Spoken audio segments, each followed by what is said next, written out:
Quelques acteurs communautaires qui ont participé au lancement d'un atelier de renforcement des capacités sur la nouvelle dynamique de mobilisation au don des sangs, c'est mardi 10 octobre 2023, ont visité le plateau technique du Centre provincial de transfusion sanguine CPTS Nord Kivu, qui analyse les échantillons des produits sanguins en province. Cette visite permettra aux sensibilisateurs de comprendre les messages qu'ils sont censés transmettre aux donneurs des sangs, a fait savoir Dr Patrick Boraouzima, responsable de la production à Goma. Suivez l'extrait de ses explications. Avec les donneurs. Et c'est la gestion des donneurs qui connaît les donneurs. Et c'est la gestion des donneurs qui est tenue au secret médical. N'est-ce pas? Et effectivement, c'est pourquoi ici, sur la poche, il va mettre des codes. Vous voyez ici, ce sont des codes. Et ce sont les mêmes codes qu'on va mettre sur la poche. Les mêmes codes, on met sur les tubes. On va donner des tubes.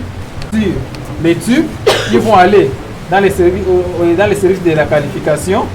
Et c'est les mêmes codes qu'on va mettre sur la fiche.